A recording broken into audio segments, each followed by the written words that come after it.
los herederos de la promesa y el juramento de Dios. Los herederos de la promesa y el juramento de Dios. Nosotros leemos en Hebreos capítulo 6, versículos 13 al 18, porque Dios, al hacer la promesa a Abraham, puesto que por ninguno tenía mayor que jurar, no pudiendo jurar por alguno mayor, dice Hebreos 6, versículos 13 al 14, juró por sí mismo, diciendo, de cierto te bendeciré, ya, de cierto, bendiciendo te bendeciré y multiplicando te multiplicaré. O sea, de cierto te bendeciré con abundancia y te multiplicaré grandemente. Y así, Abraham, aguardando pacientemente, alcanzó la promesa. Porque los hombres juran por uno mayor, y para ellos, término de todo litigio es el juramento para confirmación. Por lo cual, queriendo Dios mostrar más abundantemente a los herederos de la promesa, es decir, a todos los seres humanos del mundo, porque Cristo en la cruz ha sido la simiente de Abraham, lo prometido, cuando Dios le dijo en Génesis 22, 18 a Abraham, en tu simiente, es decir, en Cristo. Cristo desciende de la genealogía de Abraham. En él todos los seres humanos serán salvos de tener que ir al infierno por sus pecados. Todos los seres humanos que nazcan de mujer en este mundo. Esa es la promesa. La promesa de Dios es la inmortalidad para el alma. El alma pecadora, por sus pecados, ya no puede ser nunca más condenada a la muerte eterna. Es una gran promesa y a la vez es una herencia en los cielos, una heredad. Cristo, cuando murió en la cruz del Calvario por nuestros pecados, nos ha heredado a todas las almas del mundo vivir en los cielos, ¿verdad? Herencia en los cielos, la heredad. Entonces, nosotros tenemos la herencia dada a los herederos de la promesa y del juramento. O sea, Dios no solamente prometió, sino que además interpuso juramento para mayor ahondamiento, o sea, para que no dudemos que cuando su Hijo Jesucristo murió en la cruz por nuestros pecados, a todos los seres humanos del mundo nos ha dado la inmortalidad para el alma, que nosotros quedamos inmortales judicialmente, o sea, al pecar nuestras almas no pueden ser condenadas a la muerte eterna, porque quedaron inmortales. La herencia que Dios nos dio en la cruz ha sido la vida eterna, para vivir en los cielos eternamente. Entonces, nuevamente, Hebreos capítulo 6, Hebreos 6, versículos 13 al 18. Porque Dios, al hacer la promesa a Abraham, ¿cuál es la promesa que Dios le dio a Abraham? Abraham tuvo que ir a un monte, en obediencia a un mandato que Dios le había dado, para sacrificar a su hijo Isaac. Y ahí nosotros tenemos una simbología respecto de lo que ocurrió con Dios Padre y Dios Hijo en la cruz del Calvario. Porque Dios mandó a Abraham sacrificar a su hijo en el altar. Entonces, en Génesis capítulo 22, en obediencia a este mandato que Dios le había dado a Abraham, sacrificar a su único hijo, al hijo de la promesa, Isaac, porque Dios le había prometido a Abraham tener un hijo. Entonces, dice la Escritura que Abraham e Isaac iban juntos caminando los dos. Y aquí uno tiene que concentrarse en Dios Padre y Dios Hijo. Uno tiene que concentrarse en Dios Padre y Dios Hijo. Dios hizo participar a Abraham del gran sufrimiento que el Padre Celestial tendría que padecer cuando su hijo en la cruz, Dios Padre lo tuviera que abandonar, quitarle el amparo. Y eso para un alma es muerte, separación, la ruptura de la relación entre Dios Padre y Dios Hijo, la separación que ocurrió en la cruz, cuando Cristo exclamó, Elí, Elí, lama sabactani, esto es Dios mío, ¿por qué me has quitado el amparo? Cuando siempre, en toda la eternidad, Dios Padre y Dios Hijo habían estado unidos. Pero esa unidad eterna se rompió en la cruz. Eso es muerte, separación. La muerte del cuerpo es cuando el alma se separa del cuerpo, para siempre. Y la muerte del alma es cuando Dios se separa eternamente del ser humano. El alma humana queda eternamente separada del Creador, para siempre, perdiendo todo amparo respecto del Creador, todo auxilio.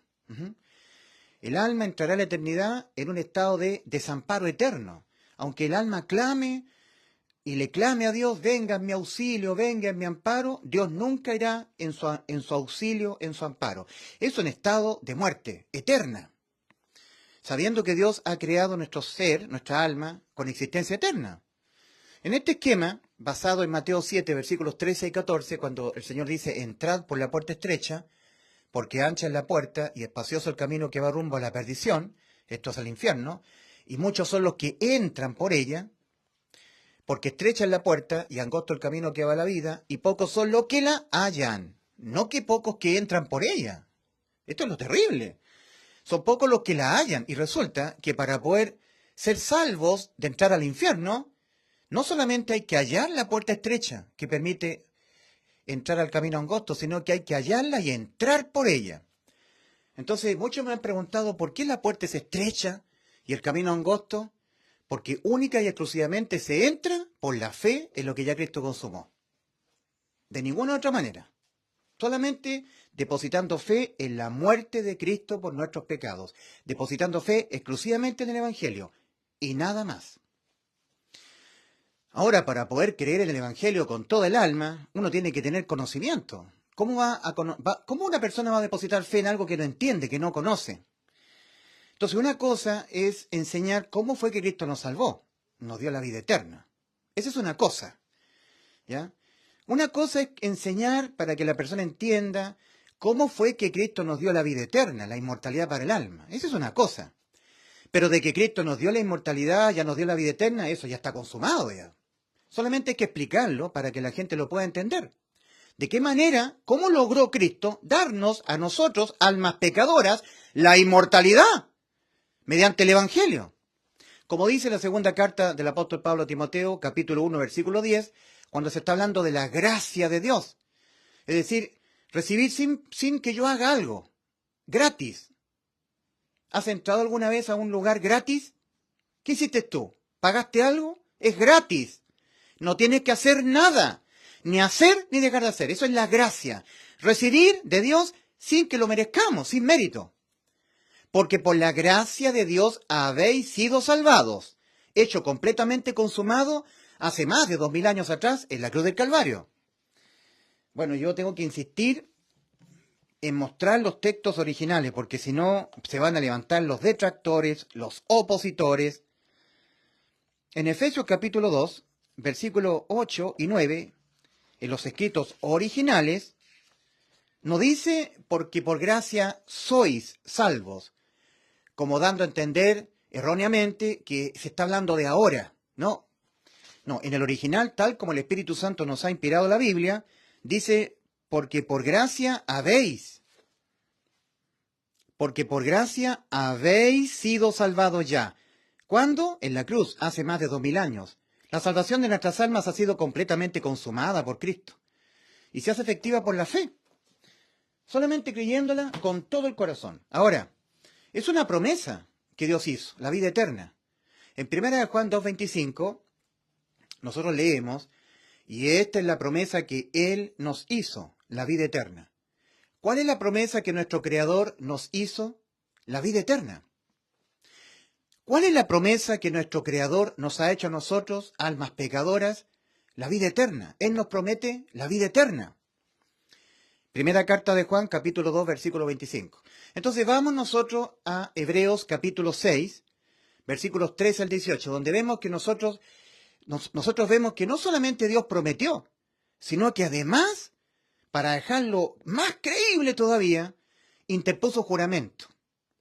O sea, Dios prometió y juró que cuando su Hijo Jesucristo muriese en la cruz del Calvario por nuestros pecados, obtendríamos la inmortalidad para nuestras almas. Inmortales. Almas inmortales. En 2 de Timoteo 1, segunda de Timoteo, la segunda carta de Timoteo, capítulo 1, versículo 10, leemos.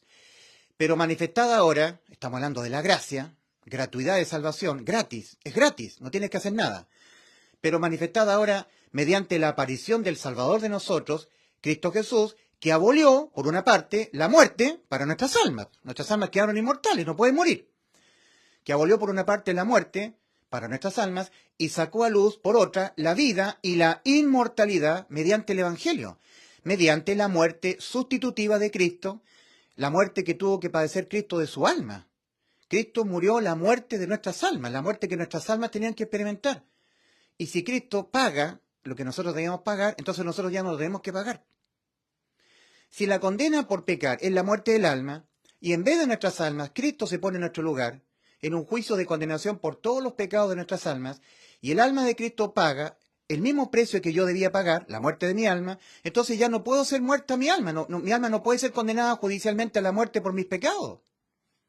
Porque el que fue condenado a la muerte de su alma por mis pecados y los pecados de usted fue Cristo. Y en justicia, y Dios es justo, nadie paga 2 veces con la muerte de su propia alma por los mismos pecados de su alma. Ya fueron pagados hace más de 2000 años en la cruz.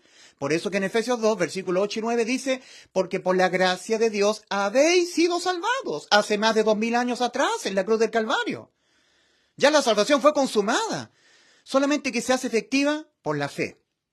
Voy a hablar acerca de la posesión efectiva. El trámite de la posesión efectiva. Voy a hablar de eso, de la herencia.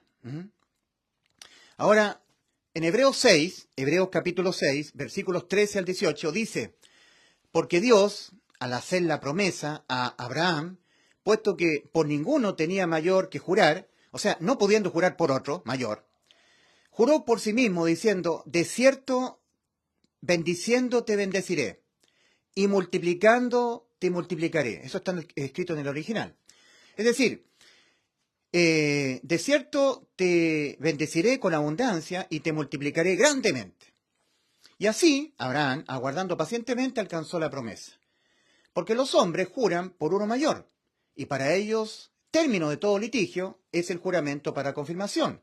Por lo cual, queriendo Dios mostrar más abundantemente a los herederos de la promesa, es decir, a usted, a mí, a todos los seres humanos del mundo, Dios, queriendo mostrar más abundantemente a los herederos de la promesa, lo inmutable de la resolución de él, como dicen los católicos, la inmutabilidad de su consejo, interpuso juramento, para que por medio de 2 cosas inmutables, promesa y juramento, en las cuales es imposible que Dios mienta, tengamos un fuerte consuelo, los que buscamos refugio para asirnos de la esperanza puesta delante de nosotros.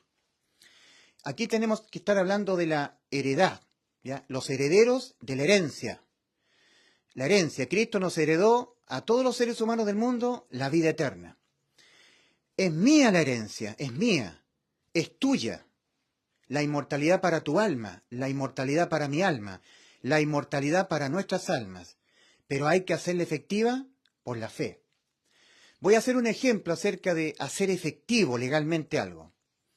Un ejemplo, por ejemplo, mi papá me heredó varias propiedades, ¿ya?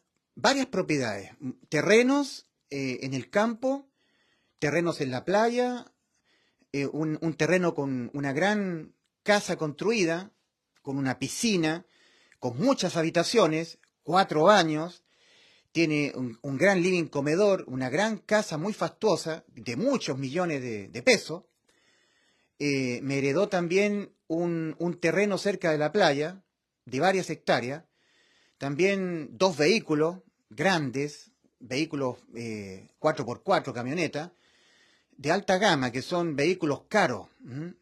Entonces son herencias que yo he heredado de mi padre. Mi padre fue muy trabajólico, muy trabajador y muy previsor, muy trabajador y muy ahorrativo. Él falleció y todas esas propiedades quedaron para mí. Yo soy el dueño de esas propiedades. Mi padre me heredó varias propiedades, pero que legalmente aún no son mías. Son mías porque mi padre murió y me las heredó a mí. Yo soy el legítimo dueño, son mías. Pero legalmente no. ¿Qué significa que legalmente no sean mías? O sea, que son mías esas propiedades, son mías, son herencia de mi padre, pero legalmente no son mías. Yo no las puedo vender, no las puedo poner como aval para un préstamo hipotecario, un préstamo bancario, porque no figuro con ellas en el sistema financiero. Es decir, si yo quiero pedir un préstamo en un banco, el ejecutivo me va a decir, muy bien, pero ¿tiene usted un aval que poner en prenda como garantía? Claro, le digo yo tengo terrenos que son carísimos. su valor son mucho más elevados que este simple préstamo que voy a hacer. Tengo también 2 camionetas grandes, tengo una gran casa con 4 baños, un gran living comedor con terraza de 2 pisos, fastuosa, una casa muy cara, que es herencia de mi padre. Son mías esas propiedades.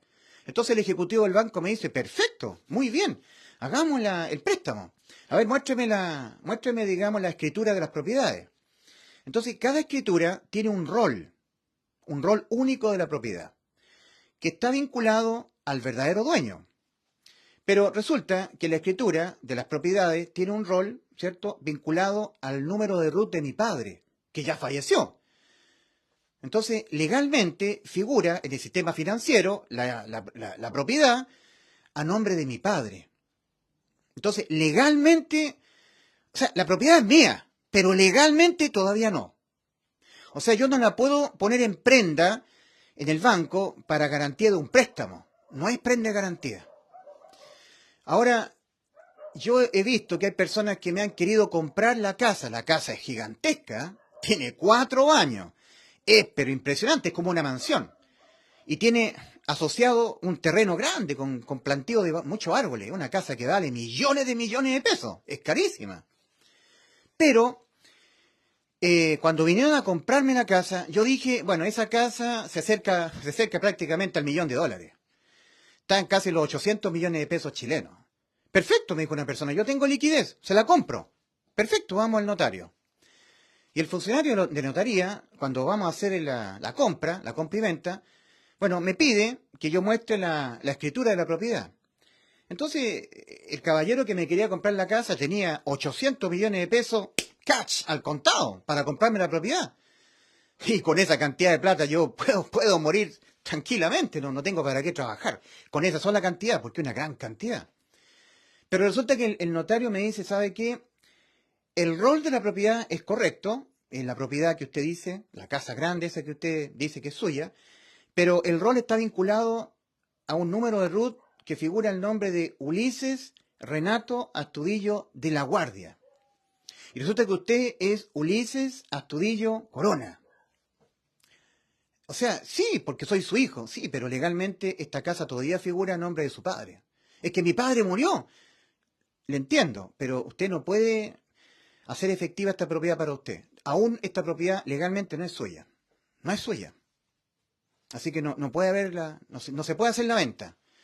Entonces la persona que me quería comprar la casa quedó desilusionado y me dijo, pero don Ulises, por favor vaya al conservador de bienes raíces y haga efectiva esta propiedad para usted, si es suya. Ok, entonces yo no la puedo vender, tampoco la puedo poner en prenda de garantía para que me den un préstamo. Por ejemplo, yo quise pedir un préstamo de 100 millones de pesos. 100 millones. Préstamo de 100 millones de pesos a un banco. El banco me dijo, no hay ningún problema. Veo que usted tiene varias propiedades que son herencia de su papá. Y las propiedades valen mucho más que 100 millones de pesos, pero resulta que la escritura de la propiedad no están, no están en las fojas, en el foja, en el rótulo, no está vinculado al RUT de usted. Todavía siguen siendo propiedad legal de su padre. Y yo le digo, es que mi padre murió. Sí, yo sé, pero es que tiene que hacer usted tiene que hacer el trámite de la posesión efectiva.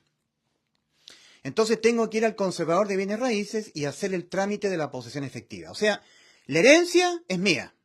Mi padre me la heredó cuando él murió. Me heredó estas propiedades. Pero legalmente aún no son mías. No las puedo disponer legalmente. Son mías, pero no las puedo disponer legalmente. Entonces, el trámite de la posesión efectiva. Yo tengo que entender que tengo herencia, que es de mi padre, porque él murió, me heredó estas propiedades, pero no las puedo hacer efectivas. Tengo propiedades cuyas escrituras están a nombre o caratuladas a nombre de mi padre. Cada escritura de propiedad tiene su rol único asociado al RUT de mi padre, al número de carnet de identidad de mi padre y no a mi número de RUT. Tremendo. Son mías, pero no las puedo hacer efectivas legalmente.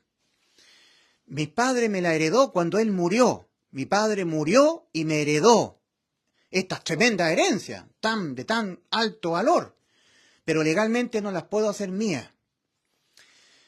Entonces, primero, voy al conservador de bienes raíces. El funcionario, luego de yo mostrarle las escrituras de propiedad de cada, o sea, la escritura de propiedad de cada propiedad, aquí está la escritura de esta propiedad. Aquí tengo otra escritura de esta otra propiedad. Y cada escritura tiene un rol único, pero siempre vinculado al número de carnet de mi papá. Entonces el funcionario, luego de yo mostrarle las escrituras de propiedad de cada propiedad, que aún están a nombre de mi padre, legalmente, el cual ya murió, entonces este funcionario a mí me pide demostrar, acreditar que yo soy hijo del dueño. Es lo primero. Entonces yo vengo, para tal efecto, muestro certificado de nacimiento. En el certificado de nacimiento sale mi padre, mi madre, sus nombres, apellidos, número de RUT y sus hijos, yo.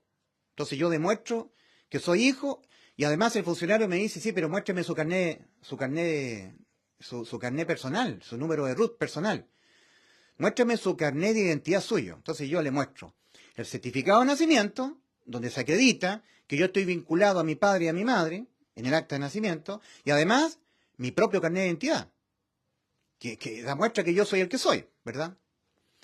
Ya, ahora muestro el certificado de nacimiento y muestro mi carnet de identidad. Entonces el funcionario del conservador de bienes raíces, teniendo las escrituras de las propiedades y teniendo el comprobante de que yo estoy vinculado a mi papá como hijo legítimo, y muestro mi carnet de identidad para demostrar que yo soy el que digo ser, el funcionario me dice, estamos muy bien, pero falta algo más.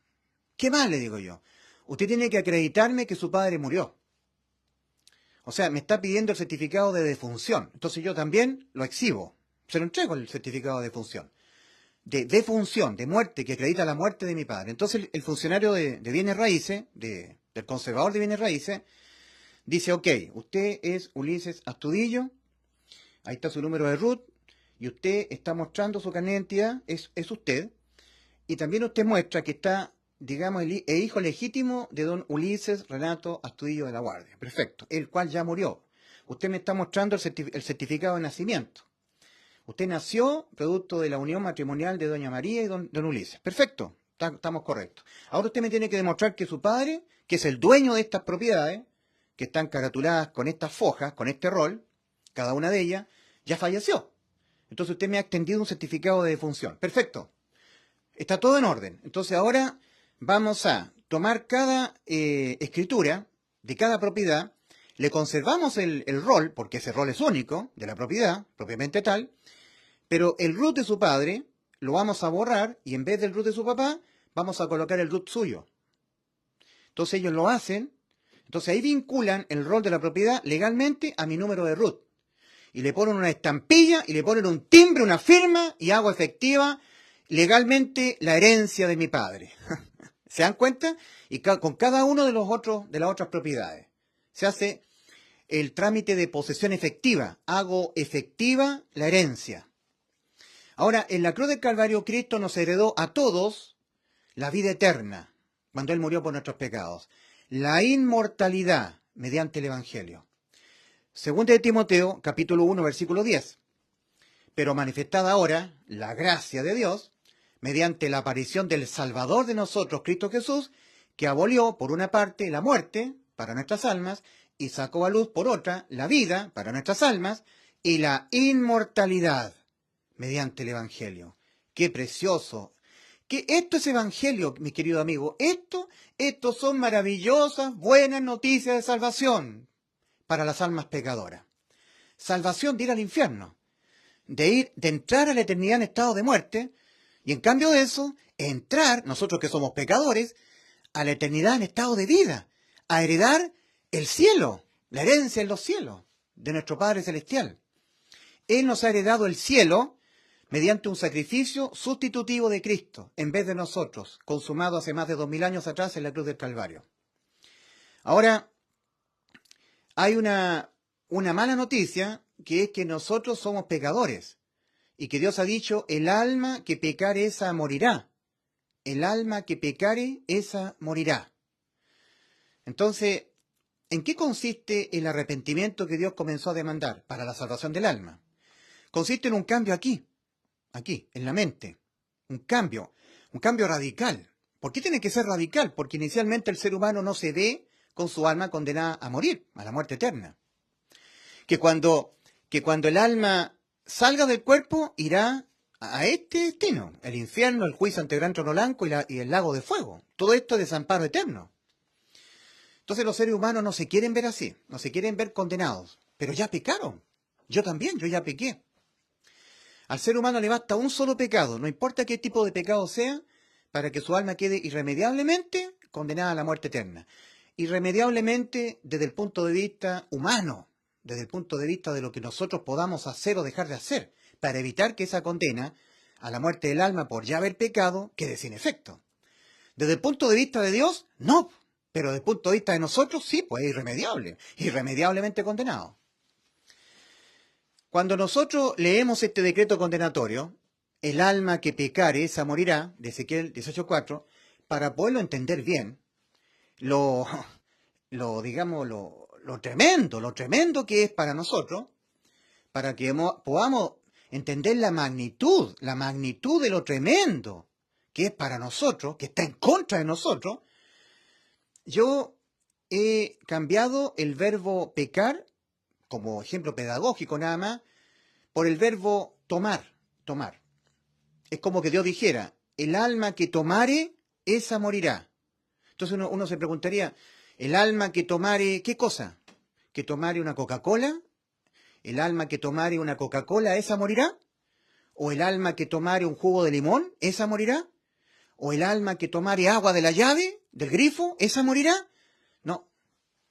¿El alma que tomare veneno, esa morirá? No. ¿El alma que tomare un jugo de naranja, esa morirá? No. ¿Que tomare qué cosa? No importa lo que tomes. Es la acción de tomar. Es la acción de beber. El alma que bebiere, esa morirá. Pero ¿beber qué cosa? Dios está diciendo, el alma que bebiere un jugo de limón, ¿esa morirá? No. O Dios está diciendo, el alma que bebiere un jugo de arándanos, ¿esa morirá? No. El alma que bebiere agua del grifo de la llave, ¿esa morirá? ¿Esa morirá? No. ¿Cómo? No entiendo. El alma que bebiere, esa morirá. Pero beber, ¿qué cosa? No importa lo que bebas, es la acción de beber. O sea que no hay que beber, no. Si bebes cualquier cosa, tu alma queda condenada a la muerte, morirá. ¡Wow! Oye, qué drástico, demasiado drástico. Así es súper drástico. Cambiemos el verbo pecar, porque yo lo había sustituido por el verbo beber, tomar. Cambiémoslo para efecto pedagógico, cambiémoslo por el verbo comer.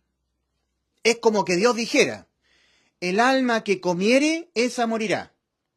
Ok. El alma, porque Dios dijo, el alma que pecare, esa morirá. Ezequiel 18:4. Entonces, para el efecto de enseñanza nada más, para que podamos entenderlo con mucha más crudeza, para que entendamos la magnitud terrible de este decreto condenatorio. Es como que Dios dijera, el alma que comiere, esa morirá. Ok. El alma que comiere, ¿qué cosa? ¿Que comiere pan? ¿Esa morirá? No. O el alma que comiere carne de res, de vacuno, ¿esa morirá? No. El alma que comiere fruta, el alma que comiere fruta, ¿esa morirá? No. O el alma que comiere, no sé, que comiere mariscos, ¿esa morirá? ¿Eso está diciendo? No. El alma que comiere, esa morirá. ¿Pero cómo? ¿Que comer qué cosa? No importa lo que comas, es la acción solamente de comer. Ah, o sea que no hay que comer. No. Es que es demasiado drástico. Así de drástico. Entonces, ahora cambiemos el verbo pecar, el alma que pecare esa morirá, cambiémoslo por el verbo pensar. Todo para que podamos entender mucho mejor lo drástico, lo insufrible, lo tremendamente dramático, espantoso de este decreto condenatorio tan terrible, para que podamos entender lo terrible, lo insufrible, lo mortal que es para nosotros este decreto condenatorio contra nuestra alma. Entonces, en vez del verbo pecar, cambiémoslo al verbo pensar. Porque ya cambiamos el verbo pecar por el verbo tomar, beber, el verbo comer. Ahora cambiémoslo por el verbo pensar. Entonces, es como que Dios dijera, el alma que pensare, esa morirá. Ok, ya. ¿El alma que pensar en algo malo, esa morirá? No. ¿El alma que pensar en algo bueno, esa morirá? Si yo pienso en algo bueno, no. El alma que pensare en la familia, ya, el alma que pensare en la familia, esa alma morirá. No. O el alma que pensare en el trabajo, el alma que pensare en las vacaciones, el alma que pensare... no, si no importa lo que pienses. No importa lo que yo piense, no, es el acto de pensar. El alma que solamente pensare, esa morirá. O sea que no hay que pensar, no. Porque si yo pienso, mi alma queda condenada a la muerte, sí. Oye, pero qué dramático esto, es insufrible, claro. Entonces, vamos al decreto. El alma que pecare, esa morirá. Ezequiel 18:4. ¿Qué tipo de pecado? No importa. Para Dios da lo mismo. Una mentira o un asesinato. Da lo mismo. Entonces, ¿qué es lo que es el arrepentimiento? El arrepentimiento está intrínsecamente ligado a este decreto condenatorio. Nosotros un día mentimos, un día codiciamos, un día cualquiera nosotros tuvimos mal pensamiento. O sea, pecamos. Entonces, nuestras almas quedaron condenadas a la muerte. Y así tenemos que vernos. Entonces, el resto de la gente del mundo, ¿se han visto así? No. ¿Qué es lo que es el arrepentimiento? El que Dios está demandando prácticamente en toda la Biblia. Cuando el Señor inició su ministerio de salvación, comenzó a demandar el arrepentimiento y la fe en el Evangelio. Arrepentíos y creed en el Evangelio, Marcos 1:15, para poder entrar al nuevo pacto. ¿Qué es lo que nos pide Dios para que podamos entrar a este nuevo pacto con Él? Que nos arrepintamos y que creamos en el Evangelio, pero con fe, con el 100% del corazón, con el 100% del alma, sin dudar. Estar plenamente convencido que cuando Cristo al morir por nuestros pecados nos heredó la vida eterna. Si eso fue lo que nos prometió, la vida eterna. Que antes de ir a la cruz el Señor, en Juan 10:28, lo dijo. Yo les doy vida eterna y no morirán para siempre sus cuerpos, porque yo se los voy a resucitar sus cuerpos en el día final, en el día postrero. Conforme a Juan 6:40, ¿verdad? Juan 6:40. Y esta es la voluntad del que me envió, que todo aquel que ve al Hijo y cree en Él tenga vida eterna. Y yo le resucitaré su cuerpo físico en el día postrero. O sea, en Juan 10:28 el Señor está diciendo, yo les doy vida eterna. Y sus cuerpos físicos no perecerán para siempre. Van a morir sus cuerpos, pero no será para siempre. ¿Y por qué? Porque yo se los voy a resucitar en el día postrero. Esto hay que creerle al Señor. Esto nosotros tenemos que creérselo al Señor. En esto hay que creer. Pero la gente no cree en esto. Ahora, en Juan 10:28, Cristo dijo, yo les doy vida eterna. Yo se las doy. Ustedes no pueden. Como ustedes no pueden, yo se las doy. Entonces uno se pregunta, ¿cuándo nos las dio la vida eterna? ¿Cuándo? ¿Cómo? ¿Dónde? ¿De qué manera? Aquí, en la cruz. Juan 19:30. ¡Consumado es! Y entregó su espíritu. Ahí nos consumó la vida eterna. Ya está hecha ya, está consumada. O sea, la salvación de nuestras almas, de que nuestras almas vayan a la eternidad en estado de muerte, quedó consumada. La salvación. Nos ha dado la inmortalidad para nuestras almas. Si nuestras almas pecan, no pueden ser condenadas a la muerte por nuestros pecados, porque han quedado inmortales. Mediante el Evangelio. El Evangelio. 1 Corintios 15, del 1 al 5. Que Cristo murió por los pecados de nosotros. Que Cristo murió por. Esa palabra por significa en lugar de mí. En vez de mí. En vez de usted, en lugar de usted, Cristo. ¿Qué muerte experimentó Cristo en la cruz? La muerte de su alma. Si Cristo no hubiese experimentado la misma muerte que por condena, por pecar, tienen que experimentar nuestras almas, la muerte eterna del alma, entonces nuestras almas no habrían sido salvas. Porque la salvación de nuestras almas fue por completa sustitución de nuestras almas. El alma de Cristo, en vez de nuestras almas. Es por eso que Cristo, antes de ir a la cruz, en Mateo 26:38, Él dice, mi alma está muy triste hasta la muerte, mi alma está muy triste hasta la muerte. Y en Isaías 53, versículo 11, leemos nosotros, verá el fruto de la aflicción de su alma y quedará satisfecho. El alma de Cristo. Entonces nosotros tenemos que concentrarnos en el alma de Cristo. En el alma. El alma que pecare, esa morirá. Y la sustitución de nuestras almas nos ha dado la vida eterna. Alma sustituida por el alma de Cristo.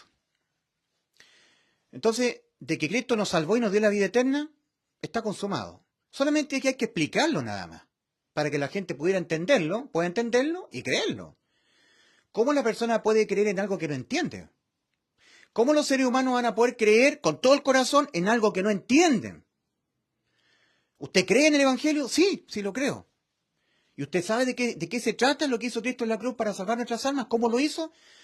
O sea, sí, Cristo dice que en la cruz ahí se puso y bueno, y Él sufrió, lo clavaron, derramó su sangre y murió. ¿Pero qué muerte murió el Señor? ¿Cuál fue la muerte que murió el Señor? ¿Cuál fue la muerte que experimentó el Señor? Bueno, Él murió físicamente, derramó su sangre, entonces yo deposito la fe en la sangre que Él derramó en la cruz y soy salvo. No, usted no es salvo así. La sustitución, ¿ya? O la restitución que es válida para Dios, que está en Éxodo capítulo 21, versículos 23 al 25, es vida por vida. Éxodo capítulo 21, versículos 23 al 25. Ahí dice la Escritura: mas si hubiere muerte, pagarás vida por vida. ¿Cuál vida? A ver, ¿puede ser válida la sustitución de mi alma, ¿ya?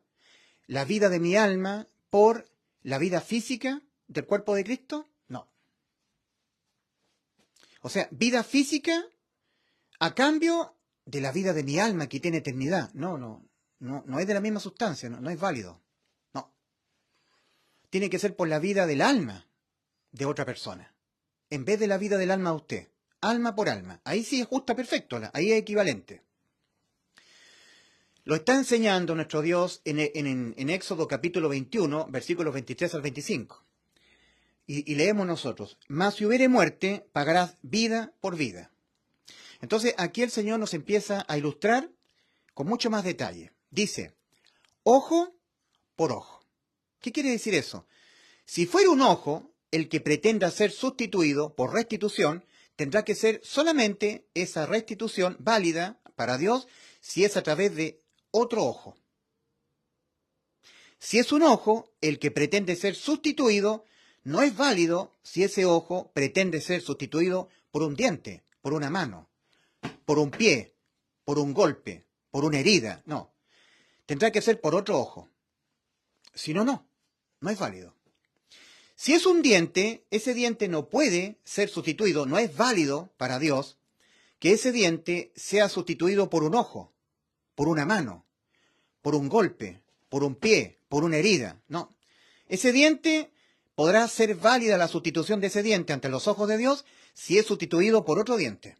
Ahí sí, diente por diente. Algo de cierta especie podrá ser sustituido solamente por algo exactamente de la misma especie, de la misma sustancia. Este es un diente, entonces por otro diente. Eso es lo que está diciendo el principio de restitución de Éxodo capítulo 21, versículos 23 al 25. Y lo que está condenado en nosotros, judicialmente, es nuestra alma. Nuestra alma. El alma que pecare, esa morirá. El alma morirá. El alma. No mi cuerpo. No la vida física de mi cuerpo. La vida de mi alma. Es mucho más grave porque resulta que el cuerpo ha sido creado finito.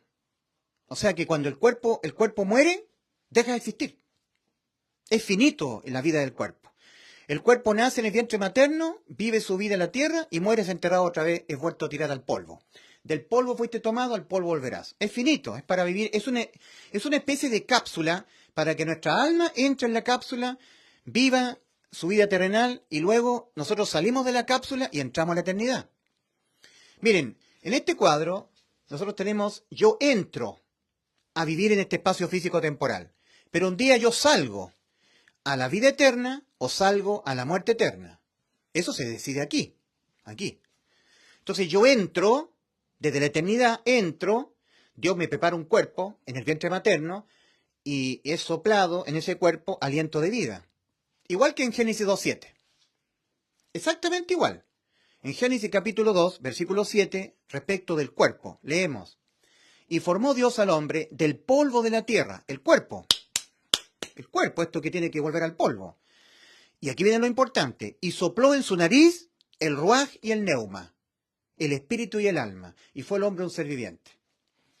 Cuando el óvulo es fecundado por el esperma, en ese momento hay una lucecita, ¡pum! Y Dios sopla en ese cuerpecito en gestación el espíritu y el alma. Y el ser humano es un ser viviente ya, dentro del vientre materno. Por eso que nosotros leemos del Señor Jesucristo, sacrificio y ofrenda por el pecado no quisiste, mas me preparaste cuerpo. Cuando Cristo vino al mundo, Dios le preparó un cuerpo físico, para que Él, viniendo de la eternidad, entrara a vivir en este espacio físico temporal. ¿Ya? Y luego el Señor volvió a la eternidad en el reino de los cielos. Nosotros igual, para poder nosotros venir de la eternidad, nosotros nos es preparado un cuerpecito en gestación en el vientre materno, ahí está la materia, pero la energía, el alma nuestra que tiene existencia eterna, es, digamos, soplada, somos el soplo de Dios, en ese cuerpecito en gestación, y entonces el alma puede ser encapsulada a través del cuerpo en esta vida terrenal. Vivir en esta vida terrenal, este espacio físico temporal. La cápsula, digamos, el cuerpo físico.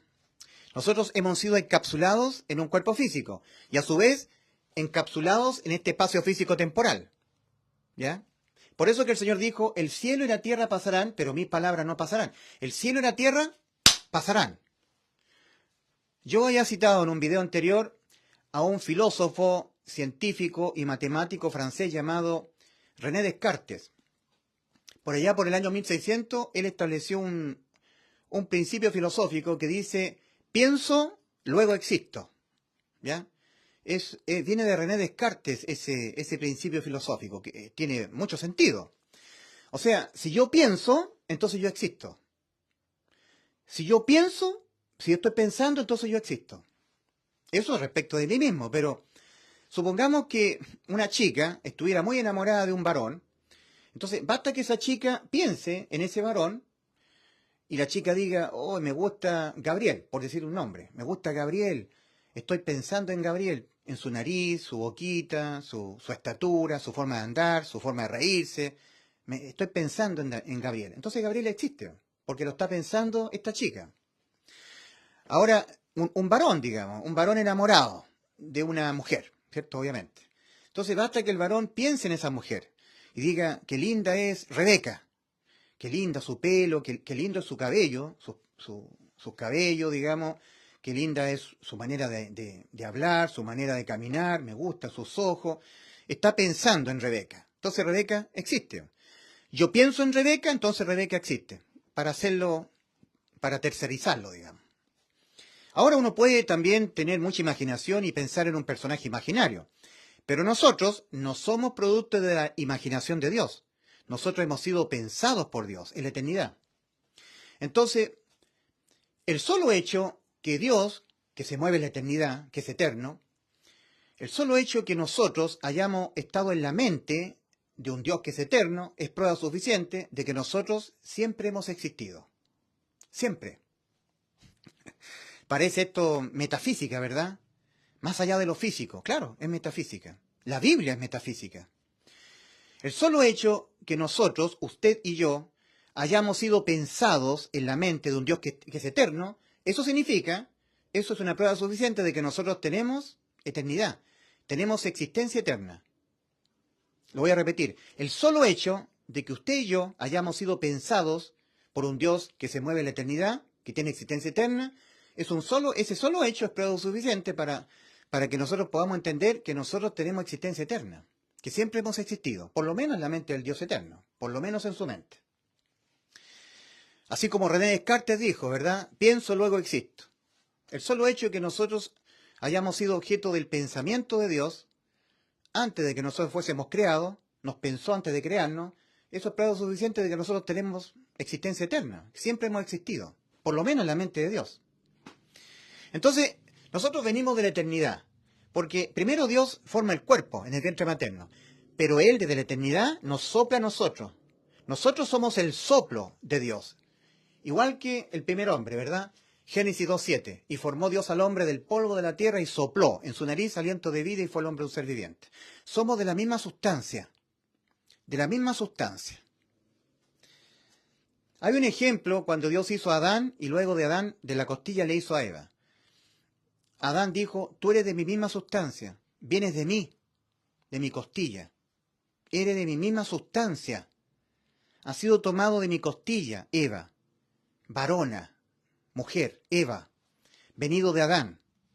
Nosotros venimos de el postrer Adán, ¿verdad? Venimos del Señor. Y el Señor se mueve en la eternidad. Es el creador de nuestras almas. Es por eso que el Señor dice en Ezequiel 18, versículo 4, he aquí que todas las almas son mías. O sea, el Señor Jesús ha creado todas las almas. Como el alma del Padre, así el alma del Hijo es mía. El alma que pecare, esa morirá. Y ahí está el decreto condenatorio. Entonces, el arrepentimiento que Dios demanda siempre al hombre, el Señor cuando comenzó su ministerio de salvación en la tierra, comenzó a demandar el arrepentimiento y la fe en el Evangelio. No solamente creer, sino que creer con fe para entrar al nuevo pacto.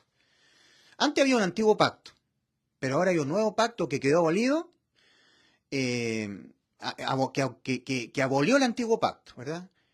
El antiguo pacto quedó abolido por un nuevo pacto, porque no pueden haber dos pactos al mismo tiempo. No, uno abolió el otro, el antiguo pacto. Este nuevo pacto es a través de la ley de la fe, de Romanos capítulo 3, versículos 27 al 28, donde pues está la jactancia, queda excluida. ¿Por cuál ley? ¿Por cuál pacto? ¿Por cuál ley? ¿Por la de las obras? No, sino por la ley de la fe. O sea, el nuevo pacto es en la ley de la fe. ¿Por cuál ley? ¿Por cuál ley? ¿Por la de las obras? No, sino por la ley de la fe. Concluimos, pues, que el hombre es justificado por fe, sin las obras de la ley. Solamente por la fe, ¿ya? Fe. ¿Qué es lo que es fe? Certeza de lo que se espera, convicción de lo que no se ve.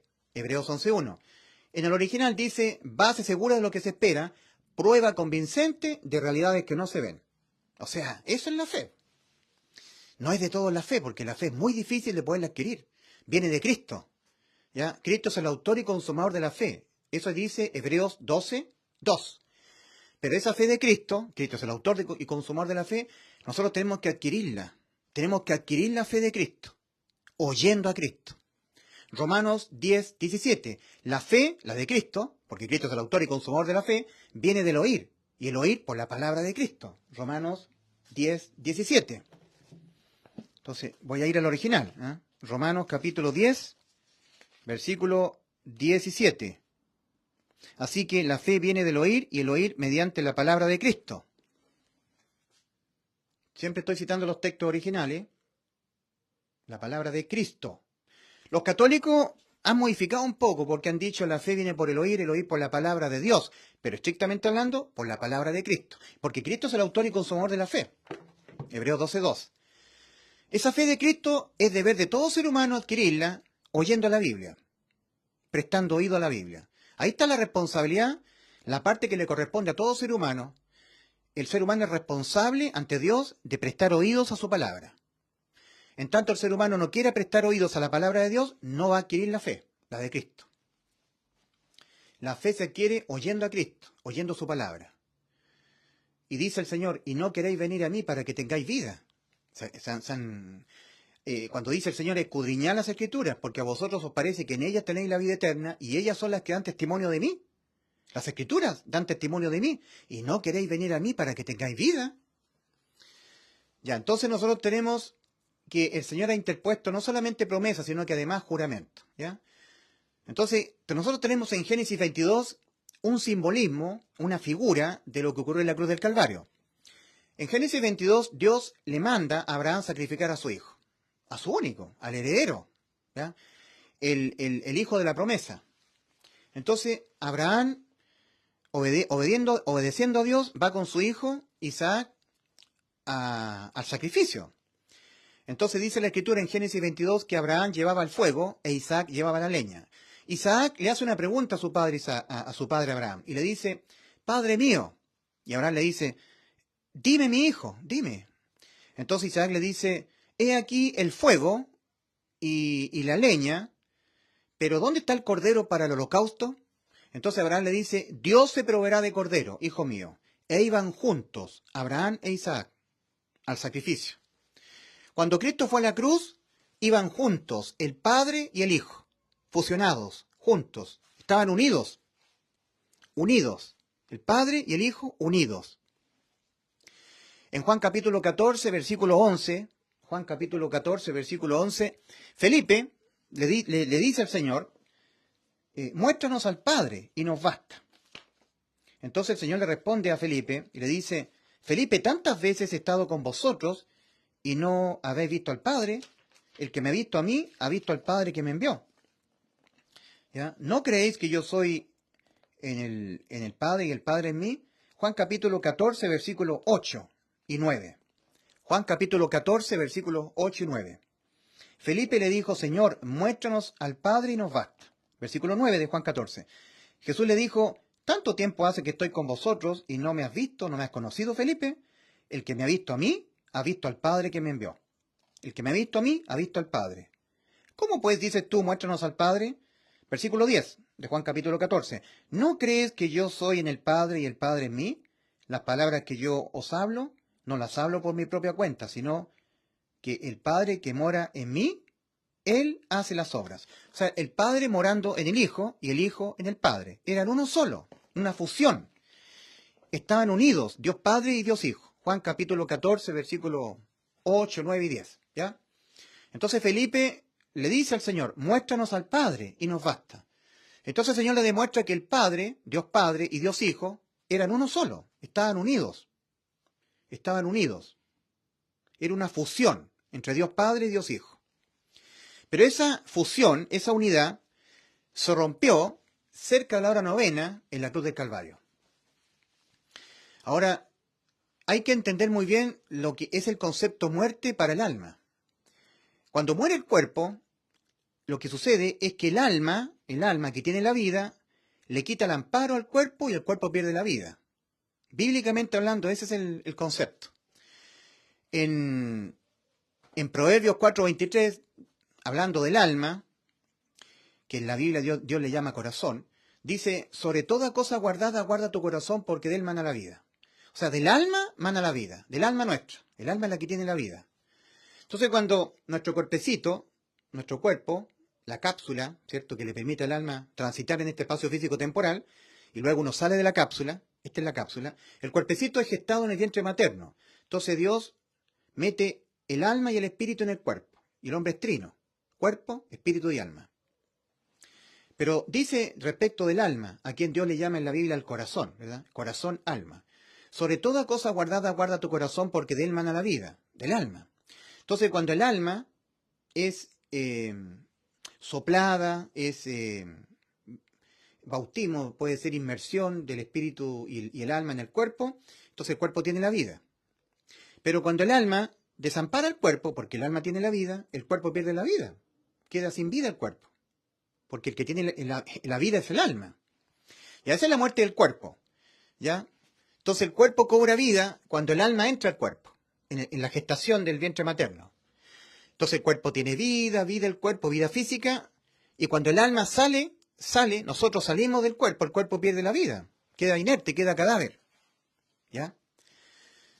No estoy seguro, pero han hecho un experimento donde dicen que el alma tiene un peso de 21 gramos. De hecho, hicieron una vez una película que se llama 21 gramos. Que cada persona que fallece, no importa si es una persona mórbida, fallece y la báscula electrónica acusa 21 gramos de pérdida. Puede estar una persona en los huesos, estando a punto de morir. Y al morir, cuando se vincula, se detecta que murió, hay una pérdida de 21 gramos. ¿Será el peso del alma? No lo sé, lo estoy diciendo por dar una idea. Pero yo que soy ingeniero mecánico, yo sé que la energía tiene peso. La energía tiene peso. Es increíble. La energía que no se ve tiene peso. ¿Ustedes no sabían eso? Busquen en ciencia. La energía tiene peso. No se ve, es lo que le produce movimiento al sistema de partículas. La energía no se puede ver, pero se puede ver su efecto en un sistema de partículas. Nosotros los ingenieros mecánicos decimos, a mayor cantidad de energía, a mayor cantidad de movimiento, mayor energía. A menor cantidad de movimiento, menor energía. Y cuando hay cero movimiento, no hay energía. Nosotros le llamamos cantidad de movimiento. Trabajamos mucho los mecánicos en la cantidad de movimiento, en las ecuaciones, ¿verdad? En fluidos, termofluidos, termodinámica. Todo lo que nosotros aprendemos en la ciencia de la especialidad en ingeniería en la universidad, Cuando hablamos de movimiento, hablamos de dinámica, dinámica, dínamos, movimiento. La cantidad de movimiento está vinculada a la energía térmica, termodinámica, al calor. Entonces, cuando a la materia, digamos, la materia está influenciada por la energía, porque si nosotros tomamos como elemento el agua, que es la materia, el elemento agua, cuando está en estado sólido, nosotros podemos ver que las partículas no tienen movimiento, no hay energía. Pero si le aplicamos energía al estado sólido del elemento agua, empieza a escurrir. De sólido cambia a líquido, por acción de una energía aplicada, ¿verdad? Un calor. Entonces ahora cambia el estado de la materia, de sólido a líquido. Y si la energía es tal que ahora produce que de líquido empiece a evaporar, porque es tanta la cantidad de energía que no solamente pasa de sólido a líquido, sino que empieza a evaporar, ahora el cambio de la materia, del estado de la materia, es de líquido a gaseoso. El estado sublimal de la materia es plasma. O sea, tenemos sólido, líquido, gaseoso y plasma. Pero no hablemos del plasma para no confundirnos. Entonces tenemos sólido, líquido y gaseoso. Pero eso está sujeto al aporte de energía. Pero no quiero hablar mucho de ciencia porque lo voy a confundir. En un sistema cerrado, a mí me encanta la termodinámica, en un sistema cerrado el proceso es irreversible.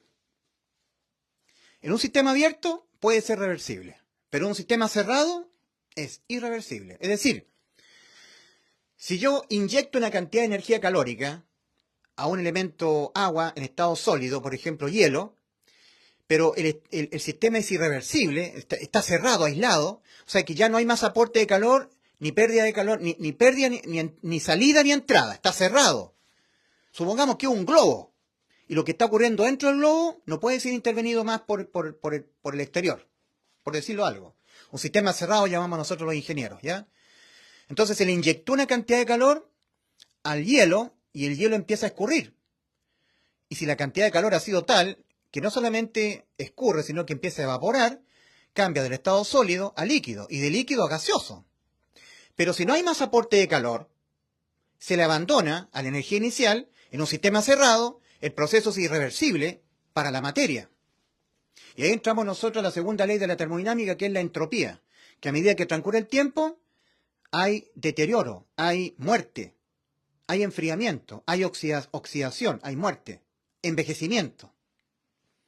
Sin que haya más aporte, está cerrado el sistema. El proceso es irreversible. La primera ley de la termodinámica dice que la energía no es creada ni se destruye, solo se... Me interrumpieron, me gustaría que alguien me dijera si se está oyendo. Si se está oyendo, por favor, porque me interrumpieron. Me gustaría que alguien, por favor, me aportara. Esto es lo que no quiero que pase. Agradecería un montón si alguien me dijera: sí, don Ulises, se sigue oyendo bien, no hay ninguna interrupción. Me gustaría que alguien me dijera, por favor, si alguien que me esté viendo en vivo. Se lo ruego, que me escriba. Bueno, entonces tenemos un sistema cerrado. Si este sistema fuera abierto, entonces le podríamos, si empieza la entropía, digamos, en la materia, se empieza de sólido a líquido y líquido a gaseoso, pero se deja así, y ahora empieza el sistema a revertirse de gaseoso a líquido y de líquido a sólido, pero si yo le inyecto un poco más de energía, el proceso ya no es reversible, puede ser revertible, ¿ya? Se puede revertir. Pero en un sistema cerrado está destinado a la muerte, porque no hay más aporte de energía. Ya, entonces nosotros tenemos el primer principio de la termodinámica, que es el principio de conservación de la energía. La energía no es, digamos, la energía no es creada ni se destruye, solo se transforma. Por supuesto que la energía es creada por Dios, pues querido amigo, pero por el hombre no es creada, ni tampoco se destruye, solo se transforma. Es lo que produce movimiento particular, cantidad de movimiento molecular en un sistema de moléculas, ¿ya? De partículas. Entonces el primer principio de la termodinámica es que la energía no es creada por el hombre, ni es destruida, solo se transforma. O sea, se transforma en otra forma de energía, ¿ya? El segundo principio tiene que ver con la materia, la entropía. Que en un sistema cerrado, la materia está condenada a quedar sin vida, a morir. Se le inyectó energía, empezó a vivir, por decirlo así, hay movimiento, hay cantidad de movimiento molecular, de hielo cambió a líquido, líquido a gaseoso, pero ahora el sistema está cerrado, no hay más aporte. Entonces, irremediablemente, ¿ya? El sistema va a ser irreversible, no se puede revertir, irreversiblemente condenado a volver a quedar en estado de sin movimiento molecular, volver a estado sólido. Primero estaba sólido, líquido gaseoso, por la inyección de energía, pero ahora el sistema está cerrado, no hay más aporte, ni entra ni sale, está aislado, y por lo tanto, el estado de la materia irreversiblemente va a volver a estar sólido. Igual se va a enfriar, va a ser hielo. Eso es lo que le pasa al cuerpo. Entonces tenemos el segundo principio de la termodinámica, que es la sumatoria integral, ¿cierto? Una sumatoria, una S integral, desde un tiempo 1, ¿cierto? Una integral de un tiempo 1 a un tiempo 2 de la derivada del calor partido por la temperatura, que tiene que ser mayor a 0. Bueno, mejor. A mí me encanta la ciencia, la matemática, soy ingeniero con un título de posgrado, manejo al real derecho todo lo que es fluido, termodinámica, termofluido, las ecuaciones de Maxwell, de Bessel, la ciencia. Entonces, eso afecta a la materia, la entropía, lo que es materia. Por eso que nuestro cuerpo, que es materia, irremediablemente está condenado a la muerte, porque estamos en un sistema cerrado, ¿ya? Dios nos hizo entrar en un cuerpo para vivir en un sistema de espacio físico temporal, está sujeto al tiempo. Pero tenemos el tercer principio de la termodinámica, que es el principio de entalpía. ¿Qué es lo que es el principio de entalpía? El cambio en la forma de existir de la energía. Cambio entálpico. Es un cambio en la forma de existir de la energía. Por ejemplo, la energía mecánica es la masa por la altura, h, y la aceleración de gravedad, que es 9,8 metros por segundo al cuadrado. MGH. MGH, la masa del cuerpo, por la aceleración de gravedad, que es constante, 9,8 metros por segundo al cuadrado, sujeto a la acción de la gravedad constante, y la altura. Esa es la energía potencial, más la energía cinética, que es un medio de la masa por la velocidad al cuadrado, ¿ya? Pero como la energía se conserva, pero hay un cambio entálpico, se cambia la energía. Por ejemplo, cuando yo estoy en un cerro, yo tengo el cuerpo que está aquí es la máxima energía potencial. Es la máxima energía potencial, porque es la máxima altura, h. La masa es constante y g también, 9,8 metros por segundo al cuadrado. Masa por g y por una gran altura, la energía potencial es máxima, ¿ya? Ahora la energía cinética, porque hay que sumar la energía mecánica más la energía cinética. Eso es la energía total mecánica. La energía cinética es un medio un medio de la masa por la velocidad al cuadrado, pero la velocidad es cero, porque no hay movimiento, está el cuerpo aquí arriba. Entonces, toda la energía mecánica es la energía potencial. La energía cinética es cero, porque no hay velocidad. Pero cuando cambia de un punto 1 al punto 2, por ejemplo, supongamos que el cuerpo cae, y aquí llega al punto inferior. Aquí la energía cinética es máxima, porque es la máxima velocidad. Adquiere toda la velocidad, la potencialidad de velocidad, energía cinética máxima. Pero aquí la altura es cero. Por lo tanto, la energía mecánica, que es energía potencial más energía cinética, es cero, energía potencial, máxima energía cinética. O sea, la energía potencial se transformó en energía cinética. Toda la energía potencial máxima, que es la cantidad mecánica total de energía, se transformó en toda la energía cinética máxima. Hubo una transformación de energía, un cambio energético. Esa es la energía mecánica. En energía eléctrica es cuando un conductor de cobre tiene una cierta cantidad de energía eléctrica, una cantidad 20 unidades de energía eléctrica, y atraviesa una resistencia de tungsteno, por ejemplo, en un foco, en una ampolleta. Entonces, la energía eléctrica aquí sufre entalpía. Es un cambio en la forma de existir de la energía. Se reproducen dos energías más, aparte de la eléctrica. O sea, por acción de que la energía eléctrica tiene que atravesar una resistencia, se genera un saldo de energía eléctrica, o sea, si era 30 unidades, cambia a 10. De 30, por acción de la resistencia que le disminuyó el voltaje, la intensidad, cambia de 30 a 10. 30 unidades de energía eléctrica por acción de pasar por la resistencia, cambió a 10.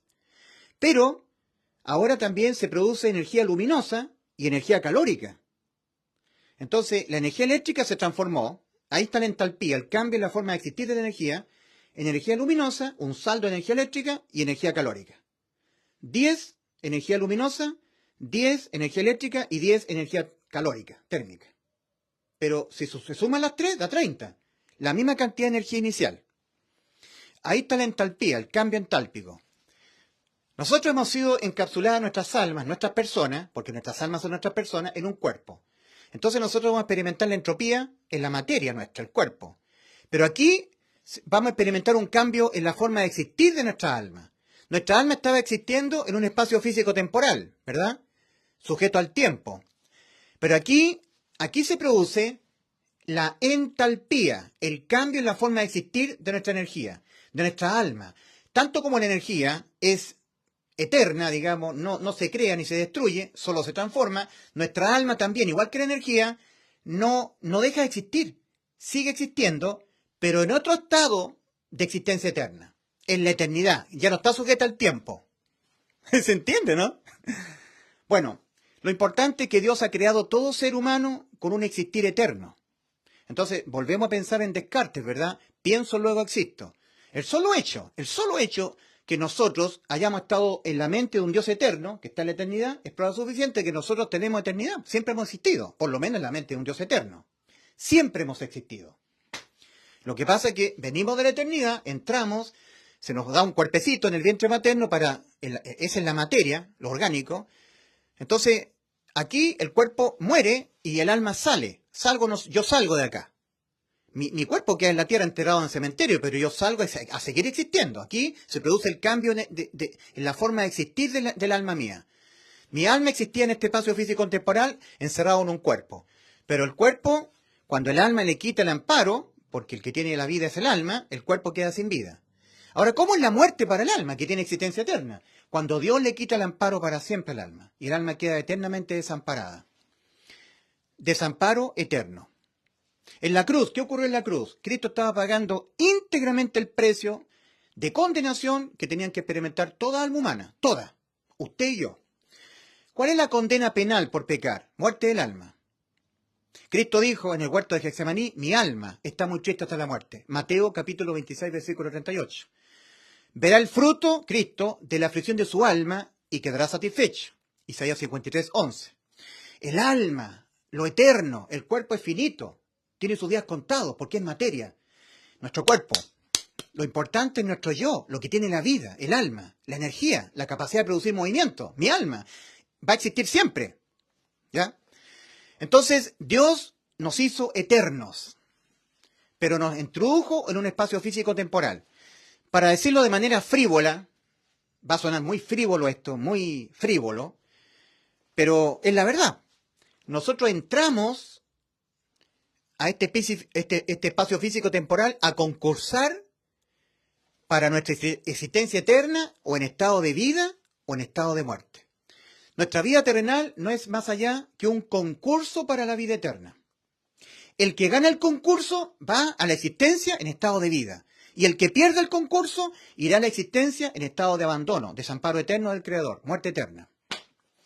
Infierno, juicio ante el trono blanco y lago de fuego. Pero ese concurso, este concurso hay que concursarlo aquí, en esta vida terrenal. ¿Cuáles son los dos requisitos para ganar el concurso? Arrepentirse y creer en el Evangelio.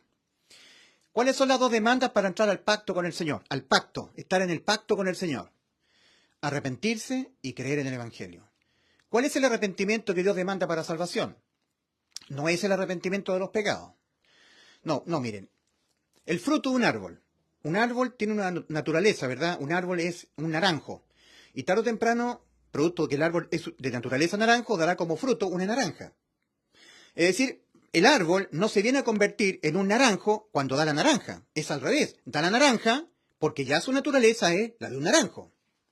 Lo mismo con un manzano. Entonces, la naturaleza del árbol es la de un manzano. Y tarde o temprano, evidentemente, como fruto o frutas, dará manzanas. Ahora, el árbol no se viene a convertir recién en un manzano cuando da como fruta en la manzana. Es al revés. Da como fruta en la manzana porque ya es un manzano. Y eso con un plátano, con un guindo, con un peral, es lo mismo. Yo no me vengo recién a convertir en un pecador cuando doy como fruto los pecados. No, yo peco, cometo pecados porque mi naturaleza es pecadora. ¿Me entienden? Entonces el arrepentimiento no está vinculado a los frutos del árbol, está vinculado al árbol. ¿Se entiende? El arrepentimiento no está apuntando a los frutos, está apuntando a la naturaleza que genera los frutos. El arrepentimiento no es de los pecados. Bueno, siempre tenemos que arrepentirnos cuando cometemos pecados, siempre. Pero ese no es el arrepentimiento que Dios está demandando. En Marcos 1.15, Lucas 13, del 1 al 5, Hechos 17, versículos 30 al 31, Romanos 2.5, 2 de Pedro 3.9, 2 de Timoteo 2, versículos 24 al 26, cuando dice ahí acerca del arrepentimiento, que el siervo del Señor no debe ser contencioso, sino amable para con todo, sufrido, apto para enseñar, que con mansedumbre corrija a los que se oponen, por si quizá Dios les conceda que se arrepientan, arrepentimiento, que se arrepientan para conocer la verdad y escapen del lazo del diablo en que están cautivos a voluntad de él. Arrepentimiento, 2 de Timoteo 2, versículos 24 al 26. Que se arrepientan para conocer la verdad. Si la persona no se arrepiente, jamás podrá conocer la verdad. Que se arrepientan para conocer la verdad. Entonces el hombre tiene que arrepentirse. Es la primera demanda para entrar al pacto. La segunda es creer con fe en el Evangelio. Si no, no hay trato con Dios. Las personas van al infierno. Entonces, cuando dice en Marcos 1.15 el Señor, arrepentíos y creed en el Evangelio, ese arrepentimiento no está vinculado a los pecados. No tiene relación con los pecados. Tiene relación con los pensamientos. Para arrepentirse hay que ser muy valiente y hay que ser creyente. Yo tengo que creer que el decreto condenatorio es real y que afecta a mi alma. El alma que pecare esa morirá. Yo un día cometí una mentira, tuve un mal deseo, un mal pensamiento, pequé, mi alma quedó condenada a la muerte. ¡Ay, qué espantoso! Entonces yo tengo que ser creyente en este decreto y valiente para asumir la realidad. Miren,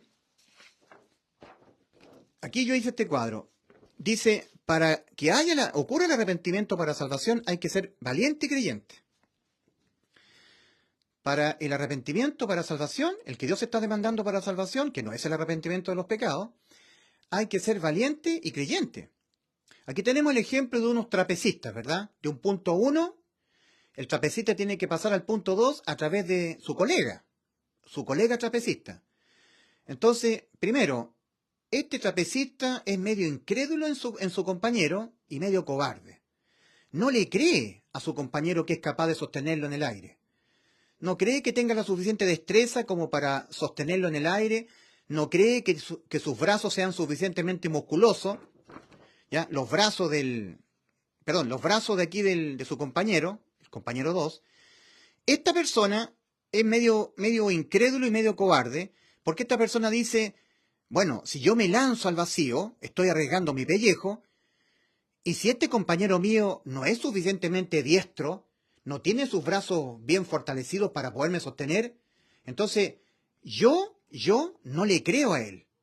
Y tengo miedo, porque si me suelto, como no le creo, capaz que me caiga al vacío. No hay malla de protección abajo, no hay malla. Estamos haciendo un acto mortal, un acto circense mortal.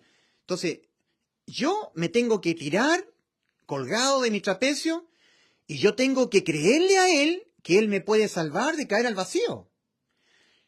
Yo, el trapecista cobarde, tengo que creerle a él que él tiene la suficiente fuerza en los brazos, que es una persona suficientemente diestra, que tiene experiencia para podernos sostener. Pero resulta que yo no le creo. Y soy cobarde, no me quiero lanzar al vacío, soy cobarde. Entonces no creo en ti, colega mío, no creo en ti, tengo miedo. En Apocalipsis capítulo 21, versículo 8, respecto a los que tendrán entrada en la ciudad celestial, dice que los que no entrarán, los que encabezan la lista de los que no entrarán son los cobardes y los incrédulos. Porque los cobardes, los incrédulos, ¿ya?, los abominables, no entrarán en la ciudad celestial, en la Jerusalén celestial, Apocalipsis 21:8. Ahora, Cuando una persona es cobarde es porque no quiere oír la realidad. Es cobarde. ¿Cuál es la realidad nuestra? Que por haber pecado, mi alma quedó condenada al infierno, a la muerte. Y para aceptar esa realidad tengo que ser valiente. El alma que pecare, esa morirá. Yo tengo que ser creyente en este decreto condenatorio, tomarlo muy en serio. Darle la mayor seriedad. Darle la mayor seriedad a este decreto condenatorio. Tomarlo muy en serio. Ponerle mucha atención. Porque cuando una persona no quiere oír este decreto tan terrible, no quiero oír, no quiere aceptar la realidad. Entonces, para que ocurra el arrepentimiento, la persona tiene que ser valiente, aceptar la realidad. Él pecó, mi alma quedó condenada a la muerte, voy marchando al infierno. Yo tengo que ser valiente para asumir esa realidad. Hay personas que no quieren aceptar su realidad, la realidad que les embarga a ellos. Por ejemplo, supongamos un hombre que está muy enamorado de una mujer, ¿ya? Entonces él tiene un amigo que le dice, mira querido amigo, esa chica por la cual tú estás tan enamorado ni te quiere, no tiene ningún amor para contigo, no te ama, ni siquiera piensa en ti. Entonces él no quiere, este amigo, este hombre que está enamorado, no quiere aceptar la realidad. No quiero oír, pero esa es la realidad. No quiero sufrir esta realidad. No quiero vivir un sueño, una ilusión. Eso me trae calma. No quiero escuchar esta realidad, no la quiero aceptar. Querido amigo, mira, esa mujer anda de novio con otro, no te quiere, ni siquiera piensa en ti. No quiere asumir la realidad, porque es fuerte la realidad, ¿verdad? Entendiendo que el arrepentimiento que Dios demanda es un cambio en la manera en que el ser humano se tiene que autopercibir ante Dios en el aspecto judicial. Porque ya pecó. Entonces, judicialmente, el alma quedó condenada a la muerte. Y una vez que el alma quedó condenada a la muerte eterna por pecar, ya no hay nada que el ser humano pueda hacer o dejar de hacer para librarse de la condena. Porque penalmente el pecado se condena con la muerte del alma. ¿Hay alguna forma diferente en que el pecado penalmente, que es la muerte del alma, sea condenado, pero que no sea precisamente con la muerte del alma? No. Hay un montón de tipos de condena de carácter no penal, que son morales. Yo ya lo he hablado en otros videos, ¿verdad? Pero la más terrible, de la que todo ser humano tendría que escapar, es de la condena penal. El alma que pecare, esa morirá. Muerte del alma. Las diferentes condenas de tipo no penal son condenas que vienen por pecar, por violar los principios creacionales del Dios creador. Por ejemplo, Dios creó el sexo para ser disfrutado dentro del matrimonio. Al romper esto, tener sexo fuera del matrimonio, o sea, fornicar, adulterar, se van a ver las consecuencias. Como tipo de condena de carácter no penal, condenas morales. Las personas pueden quedar infectadas de transmisión sexual, pueden dejar embarazadas mujeres que tienen hijos no deseados. Ahí, si está casado, se va a arriesgar una pensión de alimentos, se va a destruir el matrimonio, va a perder la paz. Hay muchas pérdidas por pecar, que son las condenas de tipo moral.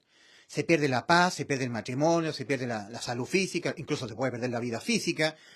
Son tipos de condena que vienen por violar los principios creacionales de Dios. Dios ha dicho que el sexo tiene que ser únicamente desarrollado dentro de la unión conyugal. Si se viola este principio creacional de Dios, van a venir las consecuencias, que son condenas de carácter moral.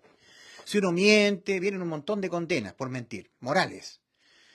Ahora, la única condena de carácter penal es la muerte del alma. No importa el pecado que se cometa. Dice el ejemplo de si yo bebo, si yo pienso, si yo como, no importa lo que pienses, no importa lo que comas, no importa lo que bebas, el alma que pecare, el alma que pensare, esa morirá. El alma que comiere, esa morirá. El alma que bebiere agua, que bebiere, no importa lo que beba, morirá. Es la acción. No importa el pecado que hayas cometido. No importa. Entonces, nosotros tenemos que, hay gente que tapa sus oídos, no quiere oír su realidad. Tapa sus oídos porque lo que piensas respecto a tu enamorado, debes cambiarlo. Tú piensas que tu enamorado está enamorado de ti y no es verdad. No, si está enamorado, no quiere oír la realidad, no quiere asumir su realidad. Entonces, no quiere oír la realidad, tapa sus oídos para no aceptar la realidad, para no oírla. Entonces, la persona, el amigo le dice, acepta la realidad. Mujer, acepta la realidad. Ese hombre no te quiere y tú estás enamorado haciéndote ilusiones de él, que él se enamore de ti y él nunca se va a enamorar de ti. Y la mujer dice, Lala, no quiero oír esa realidad. Es demasiado sufriente, es demasiado espantosa esa realidad porque esa chica dice, yo estoy enamorado de ese hombre. Pero la realidad es cruda. El hombre es indiferente a su amor. No es correspondido al amor. Y cuando le dicen esta realidad a la chica cierra sus oídos, no quiere oír, ¿ya? Entonces, por muy fuerte que sea esta realidad, la tiene que aceptar la chica y no la quiere aceptar. Entonces, el arrepentimiento en griego, en el griego antiguo, cuando fue escrito el Nuevo Testamento, esa palabra la leemos nosotros metanoia, metanoie, metanoie, metanoiea, metanoie, dependiendo del tiempo verbal o de la causalidad por la cual esté incluida la palabra metanoia, arrepentimiento. Pero siempre es metanoia. En otras formas dice metanoiete, metanoiolo, metanoia, pero es arrepentimiento. Y significa un cambio en la manera en que el ser humano tiene que autopercibirse, porque ya pecó, su alma ya quedó condenada a la muerte, y tiene que autopercibirse con su alma condenada al mismo infierno. Y que necesita su alma, por tanto, ser salva. Y que él ya no se puede salvar a sí mismo. La salvación tiene que venir de alguien externo a él, porque él ya está condenado. No puede hacer nada para librarse. Entonces, eso es arrepentimiento para salvación. Un cambio aquí en la mente, un cambio, metanoia, metamorfosis, cambio, metamorfosis de la forma en que yo creo que estoy ante Dios. Ahora, pecar es también es infringir los mandamientos del Señor, los 10 mandamientos. Las tablas de la ley que Dios le dio a Moisés en el monte Sinaí al pueblo de Israel. O sea, pecar es violar la moral de Dios. Es pecar contra la moral de Dios. Eso es pecar. En 1 Juan 3:4 dice, todo aquel que comete pecado infringe también la ley, porque el pecado es infracción de la ley. Pero en el original dice, todo aquel que comete pecado comete iniquidad, porque pecar es cometer iniquidad. Eso está escrito en el original.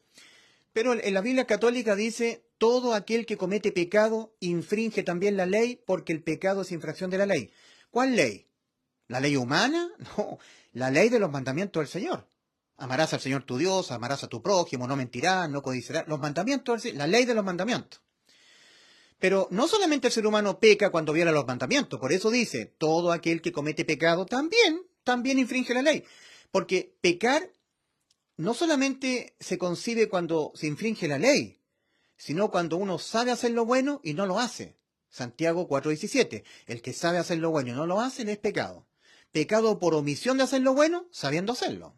Y todos sabemos lo que es bueno y malo, tenemos la conciencia. También se peca cuando se cree a Dios, pero falto de fe. Romanos 14:23. Y todo lo que no proviene de fe, le es pecado al hombre. También se peca de pensamiento. Lo dijo el Señor en Mateo 15:19. Porque del corazón de los hombres salen los malos pensamientos. Los homicidios, los adulterios, las fornicaciones, las inmoralidades sexuales, las blasfemias, las difamaciones, salen. O sea, se peca de pensamiento, se peca por saber hacer lo bueno sabiendo hacerlo y no haciéndolo, por omisión de hacer lo bueno. Se peca por creer en Dios pero sin fe, se peca de pensamiento. Todos los días, nosotros los seres humanos, somos provocados sin querer, sin que nosotros queramos pecar. Somos provocados a pecar de pensamiento a través de diferentes estímulos externos a nosotros. Alguien nos dice algo feo y sin que nosotros queramos enojarnos, se nos despierta un enojo contra la persona. Somos provocados a enojarnos, aunque no lo hubiésemos querido. Dice en Mateo 5:21 el Señor, oíste que fue dicho a los antepasados, a los antiguos, no matarás. Mas yo digo que cualquiera que se enoje contra su prójimo quedará expuesto al juicio. Es por eso que Cristo, la ley, la vino a dejar más inalcanzable, incumplible. En Mateo 5, versículos 17 al 18, Cristo dijo, no penséis que he venido a destruir la ley o los profetas. No he venido a destruir, sino a completar. Porque de cierto os digo que hasta que no pasen el cielo y la tierra, ni una tilde pasará de la ley. Por supuesto que en la Biblia católica está tergiversado, ¿verdad? En las Biblias católicas leemos, no penséis que he venido a abolir la ley o los profetas. No he venido a abolir, sino a cumplir. Está mal traducido. Entonces vamos ahí a Mateo 5, 17. ¿Mm? Aquí está cómo fue escrito originalmente. Cómo inspiró Dios la pluma de Mateo. Ya, el Señor dice, no penséis que vine a destruir la ley o los profetas. No he venido a destruir, sino a completar. Porque hasta que no pasen el cielo y la tierra, ni una tilde pasará de la ley. Entonces, es muy diferente abolir que destruir. El Señor no vino a abolir, no, pero vino perdón, el Señor no vino a destruir la ley. No vino a destruirla, pero sí vino a abolirla. Efesios 2:15. Aboliendo en su carne las enemistades, la ley de los mandamientos expresados en ordenanzas. Ley abolida, de los mandamientos. Y en Romanos 5:13 dice, y donde no hay ley, no se inculpa de pecado. Si la ley, en el aspecto penal de la ley, pena de muerte para el alma, quedó abolida en el aspecto penal, quedó vigente en el aspecto moral. Entonces ahora las condenas por pecar, yo miento, robo, mato, son de carácter moral, que son terribles, pero nunca más la condena penal, la muerte del alma. Entonces Dios nos dejó igual que Eva en el huerto del Edén. Yo he hablado mucho de esto. Eva estaba sin ley. Dios no le había dicho a Eva, no mentirás. Nunca se lo dijo. No codiciarás. Nunca se lo dijo. No comerás del fruto del árbol. No, se lo dijo a Adán. Adán estaba con ley de mandamiento de Dios, que consistía en un mandamiento. En Génesis 2, versículo 16, dice, y mandó Jehová Dios al hombre, a Adán. Eva todavía no existía. Bueno, existía en la mente de Dios, pero todavía no había sido creada Eva. Génesis capítulo 2, versículo 16. Y mandó Jehová Dios al hombre diciendo, de todos los árboles que hay en el huerto podrás comer, pero del árbol de la sabiduría del bien y del mal no comerás de él, porque el día que de él comieres, ciertamente morirás. Eso se lo dijo Dios a Adán. O sea, Adán tenía ley de Dios. Eva no. Cuando Dios creó a Eva, resulta que se le aparece la serpiente a Eva, en Génesis capítulo 3. Y la serpiente, engañando a Eva, le dice, ¿con que Dios os ha dicho no comáis de todos los árboles que hay en el huerto? Y Eva comete una mentira. Porque Dios le había dicho al hombre, de todos los árboles que hay en el huerto podrás comer, pero del árbol de la sabiduría del bien y del mal no comerás de él, porque el día que de él comieres ciertamente morirás. ¿Y qué le responde Eva a Satanás? Dios nos dijo, no comeréis de él, ni le tocaréis, para que no muráis. Mintió Eva. No fue lo que dijo Dios a Adán. Lo que Dios dijo a Adán, el día que de él comieres. No el día que de él comiereis y le tocareis, o que le tocareis y comiereis. No, el día que de él comieres, nada más. Pero Eva mintió, cometió una mentira. Eva le dijo a Satanás, Dios dijo, ni le tocaréis, no comeréis de él ni le tocaréis para que no muráis. Mintió Eva. Pero Dios le había dicho a Eva, ¿no mentirás? No. Eva estaba sin ley de Dios. No había ley para Eva, de parte de Dios. No había mandamiento. Entonces viene Eva, en Génesis 3, dice la Escritura, y vio Eva que el árbol era codiciable para alcanzar sabiduría, codició. Pero Dios le había dicho a Eva, ¿no codiciarás? No, Eva estaba sin mandamiento de parte de Dios. Entonces Eva estaba pecando, codiciando, mintiendo, y para mayor abundamiento, para hacerlo esto más dramático todavía, para mayor abundamiento, o sea, Eva mintió, Eva codició, y viene Eva y flagrantemente corta el fruto, ¡aum! Y come del fruto, y no sucedió nada. Porque Eva estaba sin ley, sin mandamiento. El que tenía el mandamiento era Adán. Entonces Eva pecaba, y no entró el pecado al mundo. Porque Eva estaba sin ley, sin mandamiento de Dios. No había ley para Eva. No existía ley para Eva, mandamiento. Entonces por eso digo que en la cruz Cristo lo dejó igual que Eva. Eva no podía ser muerta, condenada a la muerte de su alma, porque estaba sin ley. Pero Adán sí. Por eso que dice la Escritura que Eva comió del fruto. Comió. Y no sucedió nada. Eva había mentido, había codiciado, había comido el fruto. Y no había ocurrido nada. Todo se mantenía igual. Uno tiene que imaginarse toda la creación angélica observando a Adán. ¿Qué es lo que iba a hacer Adán? Adán tenía el mandamiento de Dios, no Eva. Adán se lo transmitió a Eva, pero el que tenía orden directa era Adán. Satanás, observando cuál iba a ser la decisión de Adán. Los ángeles de Dios observando. Dios mirando, observando. Toda la creación angélica, todos los seres del universo, detenidos, observando. ¿Qué es lo que iba a hacer Adán? ¿Le iba a obedecer a Dios o iba a obedecer a Eva engañada por Satanás? Nosotros ya sabemos la historia, lo que ocurrió. Dice la Escritura que comió Eva del fruto y no ocurrió nada. Todo se mantuvo intacto, igual. Y le dice que le dio a su marido, el cual comió así como ella. Entonces, cuando Adán comió, no cuando Eva. Entonces, Adán tenía mandamiento, tenía ley de Dios. ¿Qué es lo que es pecar? Infringir, desobedecer el mandamiento. Primera de Juan 3:4, todo aquel que comete pecado infringe también la ley porque el pecado es infracción de los mandamientos del Señor, infracción de la ley de los mandamientos del Señor. Pero Eva pecó y no entró el pecado al mundo. Pero cuando Adán comió, dice la Escritura, entonces los ojos de ambos fueron abiertos. Voy a tratar de ir a Génesis capítulo 3, rápidamente, es que el tiempo siempre es escaso. Dice la Escritura, y vio la mujer, Génesis 3:6, y vio la mujer, Eva, que el árbol era bueno para comer y que era agradable a los ojos y árbol codiciable para alcanzar sabiduría, y tomó de su fruto y comió. Y dio también a su marido, el cual comió así como ella. Entonces, versículo 7 de Génesis 3, cuando Adán comió, entonces fueron abiertos los ojos de ambos y conocieron que estaba desnudo, entonces cosieron hojas de higuera, etcétera, etcétera. Por eso que Dios le dice al hombre, por cuanto obedeciste a la voz de tu mujer, maldita será la tierra, por amor de ti. Le dice Dios al hombre, le dice, por cuanto esto hiciste, maldita, a ver, dice, y Dios dijo, ¿quién te enseñó que estaba desnudo, Adán? ¿Has comido del árbol que yo te mandé no comieses? El hombre respondió, la mujer que me diste por compañera me dio del árbol y yo comí.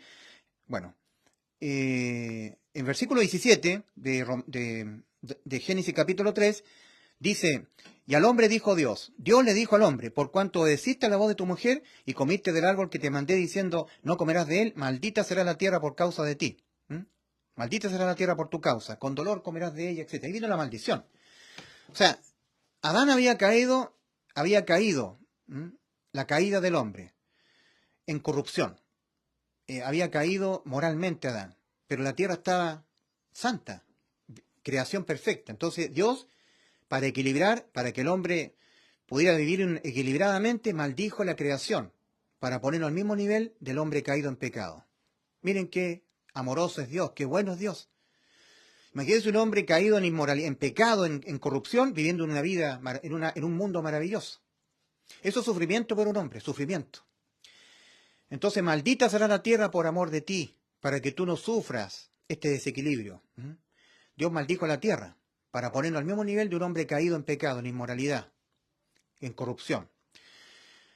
Entonces, ¿qué sucede? Que nosotros leemos en Romanos 5, versículos 12 y 13, dice, por tanto como el pecado entró al mundo por Adán, no por Eva, por tanto como el pecado entró al mundo por un hombre, y por el pecado a la muerte, así la muerte pasó a todos los hombres por cuanto todos pecaron. Porque antes de la ley había pecado en el mundo, pero donde no hay ley no se inculpa de pecado. Romanos 5:13.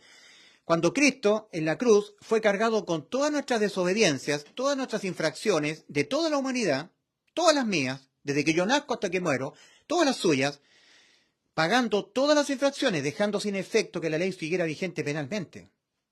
Todas las infracciones que se castigan penalmente con la muerte del alma, asumidas por Cristo en la cruz.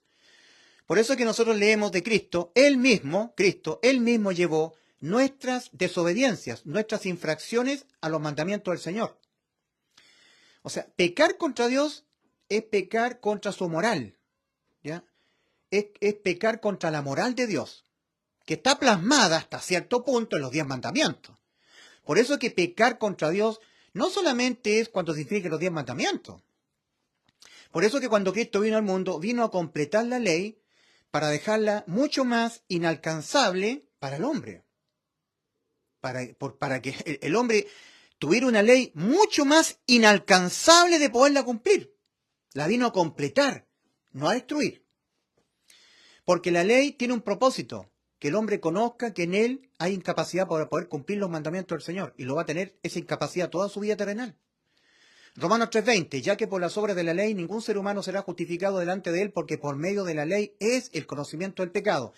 Cuando un hombre sinceramente examina su vida en la ley de los mandamientos, entiende que no la pudo cumplir. Amarás al Señor tu Dios con toda la fuerza de tu alma, tu corazón y tu mente, siempre. Amarás a tu prójimo como a ti mismo. Mire, hay personas que son religiosas, que me ven a mí, me observan, y a ellos se les despierta un sentimiento de rechazo hacia mi persona. Basta con eso para haber pecado. Basta con eso para que Dios lo mire a esa persona como un adúltero, un fornicario, uno que se echa con varones, un idólatra, un estafador, un blasfemo, un idólatra, un afeminado, fornicario, borracho, idólatra, mentiroso. Todo lo que dice 1 Corintios 6, versículos 9 y 10. Como Dios dio la ley, solamente para que el hombre entienda que es un pecador, para que entienda para el conocimiento del pecado, y para guiar al pecador, que por haber pecado su alma está condenada a la muerte eterna, guiarlo al Salvador, a Cristo. Gálatas 3:24. De modo que la ley ha sido nuestro ayo para guiarnos a Cristo, a fin de que seamos justificados por la fe. Porque en Hechos 4:12 dice, y en ningún otro hay salvación. O sea, fuera de Cristo, en ningún otro. Porque no hay otro nombre debajo del cielo dado a los hombres en quien podamos ser salvos del infierno. Fuera de Cristo ningún otro. Entonces la ley es nuestro ayo para guiarnos a Cristo. Gálatas 3:24. Y para el conocimiento del pecado. Romanos 3:20. Entonces, ¿qué es lo que es el arrepentimiento? El arrepentimiento es un cambio aquí en la mente, un cambio radical en la forma en que yo me autopercibo a mí mismo ante Dios, en el aspecto condenatorio, en el aspecto judicial, de juicio. Yo, para poder entender en la condición judicial en la que me encuentro, tengo la ley. Entonces yo miro los mandamientos del Señor. ¿Los he cumplido? Para Dios extremar la dificultad, para poder dejar mucho más alta la vara para el hombre, Él vino a completar la ley. Por eso que en Mateo 5:21 dice, el Señor le dice a los fariseos, y los fariseos eran hipócritas. Ellos decían que ellos cumplían la ley, eran celosos cumplidores de la ley, pero la verdad es que no. No la pueden cumplir porque el hombre no puede cumplir la ley, no la puede cumplir. Cumplir la ley es nunca en la vida terrenal cometer ni un solo pecado. Y eso no lo puede hacer el hombre. Nunca pecar. En Eclesiastés 7, versículo 20 dice, respecto de las personas que antes eran injustas y que por su fe en Dios han quedado justificadas, declaradas justas. Ciertamente no hay hombre justo en la tierra que haga el bien y nunca peque. No existe el justificado por su fe que nunca peque. No existe. La Biblia lo dice, la palabra del Señor, en Eclesiastés 7:20. Ciertamente no hay hombre justo en la tierra que haga el bien y que nunca infrinja algún mandamiento de Dios, que nunca peque. Todo aquel que comete pecado infringe también la ley porque el pecado es infracción de la ley, de los mandamientos del Señor. No existe ni existirá nunca en la tierra un hombre que nunca comete una infracción a los mandamientos del Señor, que nunca peque. Eso es pecar, infringir la ley de los mandamientos del Señor. Es cometer iniquidad, ¿verdad? En el original, 1 Juan 3:4. Entonces, como dice la Escritura, en Eclesiastés 7:20, que ciertamente no hay hombre justo en la tierra que haga el bien y nunca peque, el pecado lo que hace es condenar más al hombre. Entonces, cuando el hombre tiene una mente que piensa bien, una mente sana, se hace un checklist, se revisa a sí mismo. A ver, ahí está la ley de los mandamientos. ¿Algún día la infringí? Sí. Un día yo tuve un mal pensamiento. Un día yo miré a este hombre que se llama Ulises Astudillo y le dije, hereje. Me enojé con él y le dije, hereje. Y a esa persona que a mí me dijo hereje, para Dios es un adúltero, un fornicario, uno que se echa con varones, un idólatra, un estafador, un borracho, un idólatra, un fornicario. Todo lo que dice 1 Corintios 6, versículos 9 y 10, sigue siendo un injusto. Y la persona dirá, ¿y por qué? Porque usted un día cometió un pecado, uno. Me miró a mí y le surgió un sentimiento de rechazo, se le despertó una mala versión conmigo y me trató de hereje. violó el segundo mandamiento, amarás a tu prójimo como a ti mismo, lo violó, lo quebrantó, infraccionó, cometió una infracción a la ley de los mandamientos. Y en Santiago, capítulo 2, versículo 10, dice la santa palabra del Señor: cualquiera que guardare toda la ley y ofendiere en un punto, se ha hecho culpable de todos. Esa persona que me miró a mí, y esa persona estaba guardando santidad, guardando los mandamientos, adorando al Señor, viviendo una vida en santidad, me miró a mí y se le despertó un sentimiento de rechazo, de enojo hacia mi persona, se enojó contra mi persona, esa persona quebrantó un mandamiento. Para Dios lo quebrantó todo.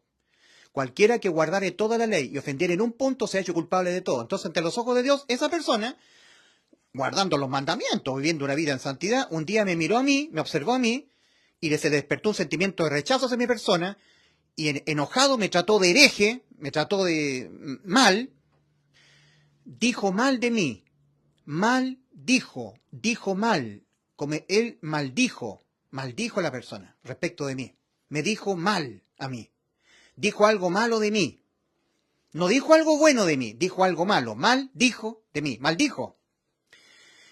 Fíjese usted que el Señor dice a través de su palabra, en Mateo capítulo 5, versículo 21, dice: oíste, le está diciendo el Señor a los fariseos, respecto de la ley. En la ley estaba escrito: no matarás, mandamiento del Señor. Oíste que fue dicho a los antepasados, a los antiguos, en la ley: no matarás, Mateo 5, 21. Mas yo digo que cualquiera que se enoje contra su prójimo quedará expuesto al juicio. ¿Por qué? Porque quebrantó la ley. ¿Y cómo si la ley decía no matarás? Nada más. Pero Cristo vino a completar la ley. ¿Cristo es Dios?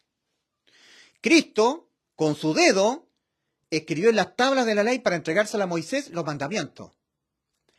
Cuando querían los fariseos hacerle caer en alguna trampa al Señor, tratándolo de una persona que no era conocedor de las Escrituras, le trajeron a una mujer sorprendida en el acto mismo de adulterio. En la ley estaba escrito que tenían que ser traídos los dos, el adúltero y la adúltera. Los dos eran traídos al juez. Pero para hacerle caer en alguna trampa, para sorprenderlo al Señor y decir: miren, ¿ve que es una persona que no sabe la ley? Le trajeron a la pura mujer adúltera. El juicio estaba completamente viciado. De esto que ocurrió respecto de la mujer sorprendida en el acto de adulterio, se agarra mucho de ahí para decir que Dios abolió la pena de muerte. Y eso no es cierto. No es que Dios abolió la pena de muerte, no.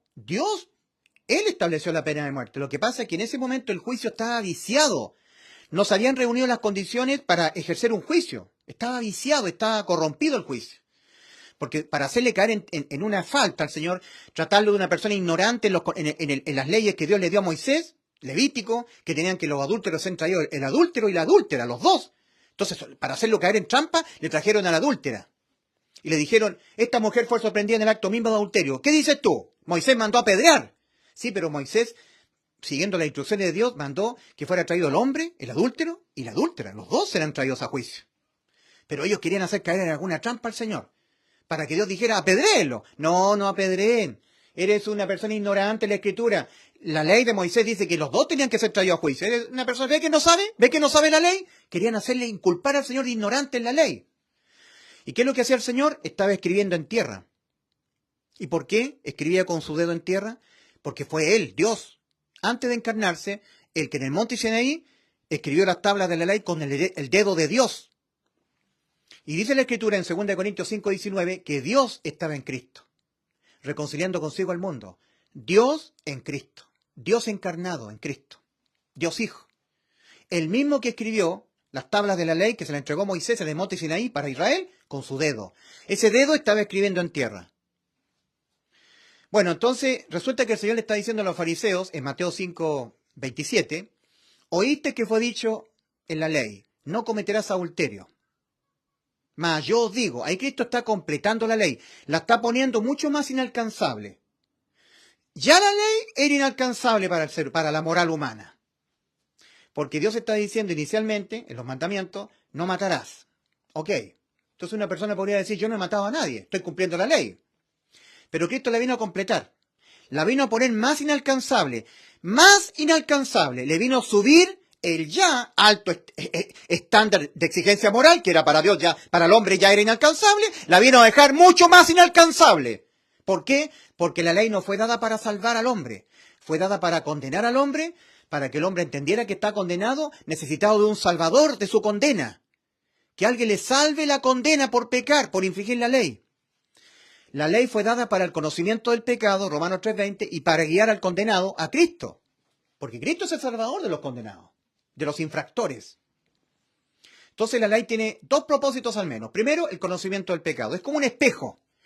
Yo me levanto en la mañana y yo me veo muy lindo, muy limpiacito, me voy al trabajo, pero tengo que mirarme al espejo primero. Y cuando me miro en el espejo, digo, uff, estoy con barba, estoy con espinilla, el pelo está sucio, porque me estoy mirando en el espejo. Entonces eso me permite poder afeitarme, peinarme, porque estoy chascón, desordenado.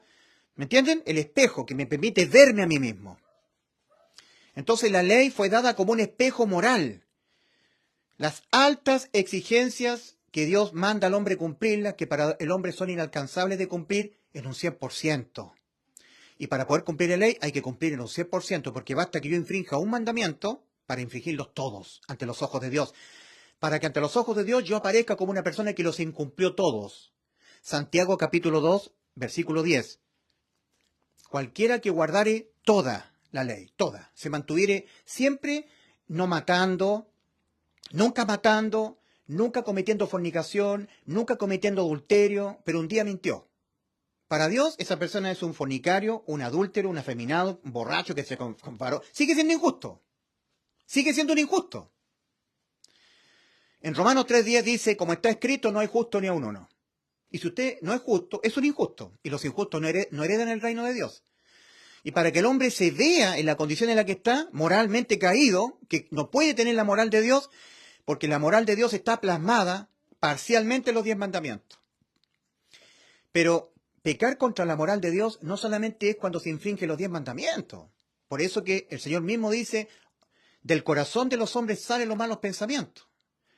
Los homicidios, los adulterios, las inmoralidades sexuales, las difamaciones, las blasfemias, salen. O sea, se peca de pensamiento. Para Dios, que es lo más importante, no para nosotros, sino que para Dios, no solamente el pecado se concibe cuando yo lo cometo, sino cuando yo lo pienso hacer, cuando me nace el deseo de hacerlo. Una persona me puede estar mirando a mí, entendiendo que hay una ley de Dios. Amarás a tu prójimo como a ti mismo, es el segundo mandamiento. Y a la persona le surge un sentimiento de rechazo hacia mi persona, de odio, y me trata de hereje, se enoja, quebranta el segundo mandamiento, no me amó como a sí mismo. Le surgió un sentimiento emocional de rechazo hacia mi persona, de rechazo, no de amor, de rechazo. Y además me dice hereje, se enoja conmigo, me insulta. Entonces ahora el Señor Jesucristo dice, oíste que fue dicho a los antiguos, Mateo 5:21, no matarás. Mas yo os digo, cuando dice el Señor, mas yo os digo, ahí está completando la ley. Mas yo digo que cualquiera que mirare a una mujer, mas yo digo que cualquiera que se enoje contra su prójimo quedará expuesto al juicio. Entonces, no penséis que vine a destruir la ley o los profetas, no vine a destruir, sino a completar. ¿Ya? Mateo 5, versículo 17. No penséis que vine a destruir. Los católicos colocan abolir, no, a destruir, porque Cristo la abolió. Cristo abolió la ley en la cruz del Calvario, en el aspecto penal de la ley. Entonces aquí hay que ser muy, muy detallista, porque al igual que la ley del tránsito, que cuando uno infringe la ley, se rega una condena civil, es un tipo de condena por infringir la ley, multa económica. La persona enfrenta una esquina, un cruce regulado, tiene que detenerse porque hay un disco pare. Pero la persona infringe la ley del tránsito, cruza la calle sin detenerse. En ese momento ya está sobre él una condena civil, una multa económica. Le va a llegar a la casa un parte cursado. Un policía miró la infracción que él cometió y ya tiene que ir al juzgado a pagar el parte para que pueda seguir conduciendo, porque le retiene la licencia de conducir.